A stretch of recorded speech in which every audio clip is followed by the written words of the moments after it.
King George पंचम के 1911 से 1936 तक के शासन कार्यकाल में सिल्वर कॉइन्स 2 बार इशू किए गए थे, जो एक ऐतिहासिक घटना थी और इसका कारण भी उतना ही महत्वपूर्ण था। और इससे ब्रिटिश शासन किस प्रकार अपने शासन को सुस्थिति में रखना चाहती थी, इसका यह उदाहरण है, क्योंकि वो 1857 की क्रांति को भूले नहीं थे। भारतीयों की धार्मिक भावनाओं को ठेस पहुंचाने का अंजाम वो भलीभांति जानते थे और ऐसा ही कुछ 1911 के इन किंग जॉर्ज पंचम के सिक्कों के साथ हुआ। जॉर्ज पंचम के कार्यकाल में 1 रुपी, हाफ रुपी, 1/4 रुपी और 2 आना सिल्वर मेटल से ढाले जाते थे, जिनमें 91.7% सिल्वर की मात्रा होती थी। इन कॉइन्स की ऑबवर्स और रिवर्स डिज़ाइन एक जैसी ही है, सिर्फ आकार, वजन, डिनोमिनेशन और थिकनेस में फ़र्क है।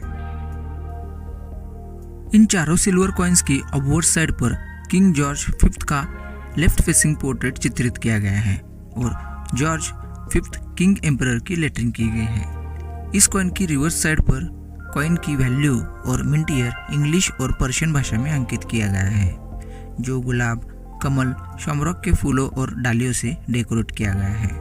ये सारे सिक्के बॉम्बे और कलकत्ता मिंट है और बॉम्बे मिंट कॉइन्स पर खुले हुए कमल के नीचे small dot as a mint mark अंकित किया गया देखने के लिए मिलता है।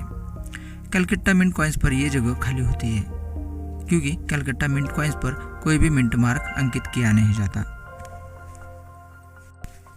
1 रुपी सिल्वर कॉइन्स 1911 से 1922 तक बॉम्बे और कलकत्ता की टंकसालों में मिंट किए गए थे। जॉर्ज पंचम का कार्यकाल 1911 से 1936 तक था और 1 रुपी सिल्वर के सिक्के सिर्फ 1922 तक ही मिंट किए गए थे। वर्ल्ड वॉर 1 जो 1914 से 1918 तक चला, वह वैश्विक अर्थव्यवस्था पर असर छोड़कर गया। धातुओं की बढ़ती कीमतें, सिक्के मिंट करने में लगने वाला खर्चा बढ़ने लगा और इस कारण ब्रिटिश सरकार को सिल्वर कॉइन्स बंद करने पड़े और सस्ते मेटल का उपयोग करना अनिवार्य हो गया।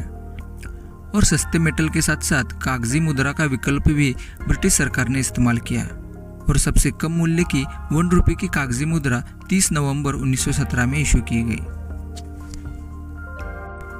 और इस कारण 1922 में बंद कर दिया गया 1 रुपये सिल्वर का सिक्का जॉर्ज 6 के कार्यकाल में 1938 में ही फिर से इशू किया गया और इस कारण कागजी मुद्रा में विकास और अनेक बदलाव हुए, जिससे कागजी मुद्रा प्रणाली और मजबूत और सुरक्षित होती गई। इस बारे में पूरी जानकारी भारतीय कागजी मुद्रा की नींव इस वीडियो में आप जान सकते हैं। 1918 और 1919 के कलकत्ता मिंट कॉइन्स पर किंग जॉर्ज पंचम के कॉलर और क्राउन के ऊपर बबल्स देखने के लिए मिलते हैं। इन 1 रुपये सिल्वर कॉइन्स के दुर्लभ कैटेगरी के सिक्कों की जानकारी आप स्क्रीन पर देख सकते हैं। हाफ रुपये सिल्वर, ये कॉइन्स 1911 से 1936 तक बॉम्बे और कलकत्ता के टंकसालों में ढाले गए थे। प्रथम विश्व युद्ध के चलते ये सिक्के 1919 में बंद कर दिए गए थे और इस सिक्के की जगह 8 आने का ये कॉपर निकल मेटल का सिक्का इशू किया गया था, लेकिन फेक और फॉर्जरीज कॉइन्स के चलते 8 आने का ये सिक्का ब्रिटिश सरकार को सर्कुलेशन से वापस लेना पड़ा और फिर से 1921 से हाफ रुपये सिल्वर कॉइन्स ढालने की शुरुआत की गई। इन सिक्कों में दुर्लभ कैटेगरी के सिक्कों की जानकारी आप स्क्रीन पर देख सकते हैं। आज के दौर में कॉइन कलेक्शन को एक इन्वेस्टमेंट के जरिए के रूप में देखा जा रहा है और इस कारण रेयर और स्केर्स सिक्कों की कीमतों में बढ़ोतरी देखी जा रही है और रेयर सिक्कों की बढ़ती डिमांड की वजह से फेक फॉर्जरीज टूल्ड सिक्के बाजार में बड़े पैमाने में दिखाई दे रहे हैं और जॉर्ज पंचम के 1911 के सिक्कों में किस प्रकार टूलिंग की जा रही है और उसे किस प्रकार पहचान और धोखाधड़ी से बचने के लिए ये वीडियो अवश्य देखें। 1/4 रुपये के सिल्वर कॉइन्स 1911 से 1936 तक बॉम्बे और कलकत्ता की टंकसालों में डाले गए थे। 1919 में 1/4 रुपये की मिंटेज बंद कर दी गई थी और इस सिक्के की जगह 4 आने का कॉपर निकल मेटल से बना सिक्का इशू किया गया था, जो 1919, 1920 और 1921 तक ही मिंट किया गया और इसके बाद फिर से 1925 में 1/4 रुपये के सिक्के की मिंटेज शुरू कर दी गई थी। ब्रिटिश इंडियन मॉनेटरी सिस्टम में 4 आना 1/4 रुपये के बराबर होता था। इन सिक्कों में स्क्रीन पर दिए गए चार्ट पर स्केर्स और रेयर कॉइन्स की इंफॉर्मेशन दी गई है।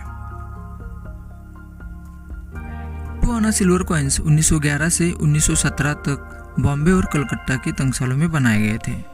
1917 में ये सिक्का बंद कर दिया गया था।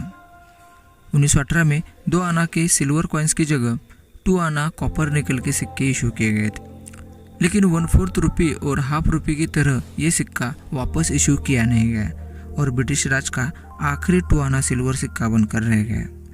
इन सिक्कों में स्क्रीन पर दिए गए चार्ट पर रेयर और स्केर्स कॉइन्स की इंफॉर्मेशन दी गई है। सिल्वर कॉइन्स उनमें मौजूद सिल्वर की मात्रा की वजह से वैल्यूएबल होते हैं, मगर स्पेसिफिक मिंट और ईयर के सिक्के उन साधारण सिक्कों से अधिक वैल्यूएबल होते हैं और उन्हें खरीदते और बेचते वक्त इन सिक्कों की सही कीमत पता होना आवश्यक होता है।